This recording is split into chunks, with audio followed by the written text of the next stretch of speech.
Hey guys, thanks for joining me today. Really appreciate you being here. Time for some ADV.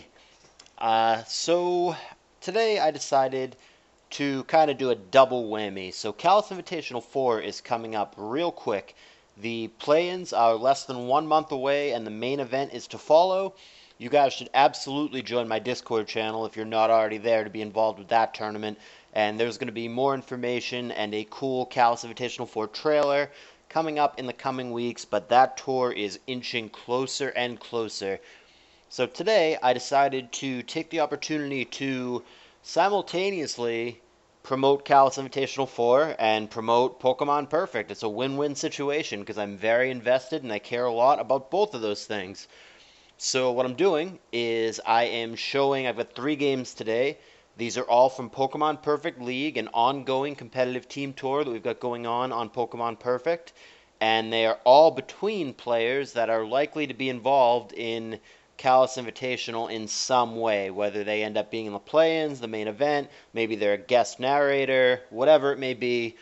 The whole point is that I'm featuring guys that are probably going to be involved in Callus Invitational in some way, shape, or form.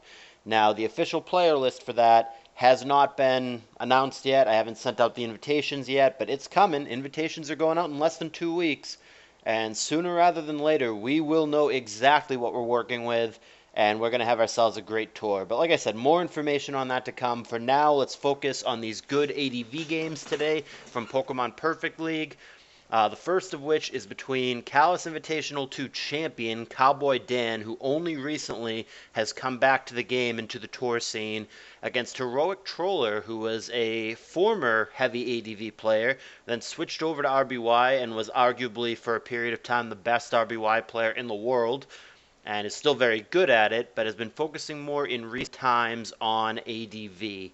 So, Troller against Cowboy Dan for Pokemon Perfect League. Dan is on the bottom as Enrico Matassa against Troller on the top. We have a Zapdos and a Snorlax from the lead Vaporeon that obviously got out of the way, as opposed to try to baton pass out of the way from the Thunderbolt. Body Slam comes down, Tar eats it, no para, and it does have leftovers, we see. Jirachi comes in, double switch from Troller, ends up with a Protect here, scouting Metagross, which was unrevealed. Looks like a physical offense team of some kind for Dan, possibly with a little bit of baton pass action mixed in. And looks like a relatively balanced TSS from Troller, who's got a Milo here. Milo eats the Body Slam and gets paralyzed, triggering Marvel Scale, so it'll be more bulky defensively. And in comes Vaporeon on the full power turn. That was probably just a recover turn, but the full power going to prevent that. Vaporeon can sub up very safely here, does exactly that. Troller knows what's going on. He goes to Zapdos here to try to not let the Vaporeon get out of control. T-Bolt is going to pop the sub, and indeed it is just a BP out to the Lax. The Lax, of note, being at 64%, is losing its ability as we go on to beat the Zapdos 1v1. But T-Tower comes in to be safe. Body Slam does get the power this time. Damage not a big deal, just 16%. But the power could be annoying. And now, once again, Troller makes the exact same double switch that he made before, going back to Jirachi. Good thing that he did, because there was a counter there. And now Body Slam and Wish coming down. Troller going to attempt to pass that somewhere. He's got a couple of good options. He decides to keep it for himself. And it's Body Slam and Body Slam. I think the goal there from Troller was to bait a self-destruct from Dan that did not come. So Meta comes in on the Protect. Milo switches in, very safe here from anything other than Explosion. It does have that spiffy Marvel Scale boost. Earthquake does only 20%. There's another 20%, but Recover gets off. And Milo back to a pretty healthy 78. Vaporeon again comes in, attempting to set up on Milo. It's going to come in on Refresh. That's fine and well. Vaporeon's faster here, so even if Milo has Toxic, the sub can block that. But an out-predict for Troller. Dan goes for Hydro Pump here, thinking there'd be a switch. He was aiming at Zapdos there. Troller calls that and goes Toxic, and that's crucial on Vaporeon. He could have blocked that had he gone for Substitute. So a flat-out outplay for Troller. Going to BP at this point to Claydol, decides that's the poke he wants to get boomed on. Looks like there's not going to be a spiker for Dan, so probably a decent call to fodder off what is presumably not the world's most useful Pokemon. We end up with Heracross against Zapdos. Unlucky miss for Dan. And and he does have lefties, so it wasn't choice banded. It would not have killed, but still, obviously Dan would have liked to have hit that. And insult to injury, Magneton is going to come in here and get instantly paralyzed. 10% chance of that. Here comes Dugtrio coming in for free on Thunderwave. Magneton going to do actual nothing as it's killed here by the Dugtrio without damaging or statusing a single Pokemon. Troller with the 5-4 lead. Dan with an unrevealed in the back. Megahorn here, still big damage to Zapdos despite the resistance. Vaporeon comes in, trying to fodder itself off. Thunderbolt from 69%. Teehee is going to get him. And the last poke is Salamence here for Cowboy Dan. Going to have to avoid an HP Ice or a Thunder Wave. Troller seems to have neither of those. There is the Rock Slide. We saw from the Sand that the Zapdos was faster there, but Troller didn't seem to have the answer. Here comes Recover for Milo, back up to 89%. Heracross here can live a Surf, so he could go for Swords Dance if he has that. Instead, straight Megahorn, straight Surf. Heracross, like I said, does live.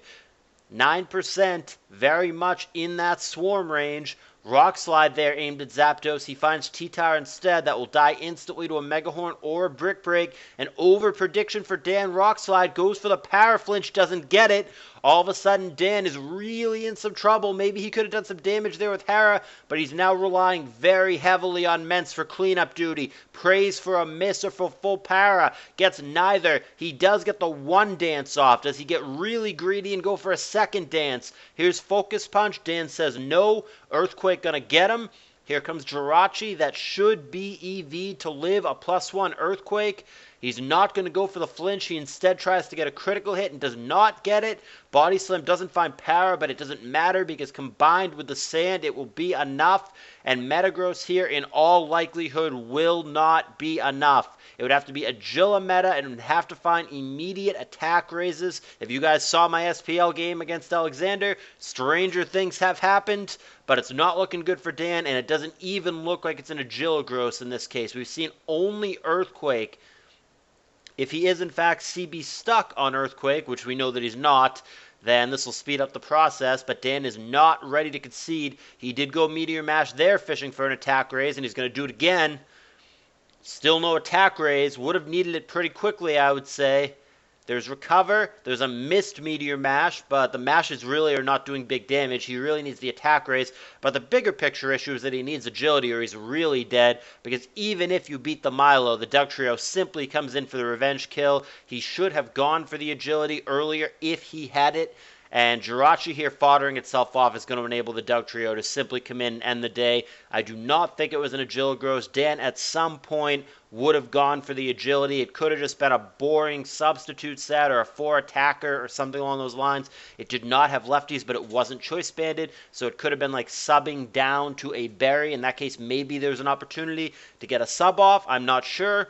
But bottom line, Dan needed to find attack raises, and he did not. And it would have been tough to come back from that position. Agility really would have been helpful, given both the faster Zapdos and faster Dugtrio in the back. But Dan did not have quite enough, and the winner is going to be Troller. Alrighty, hope you guys enjoyed it. This is only the first of 3 games of this fashion that I'm going to be giving you guys today. Thumbs up if you liked it, and look forward to the next.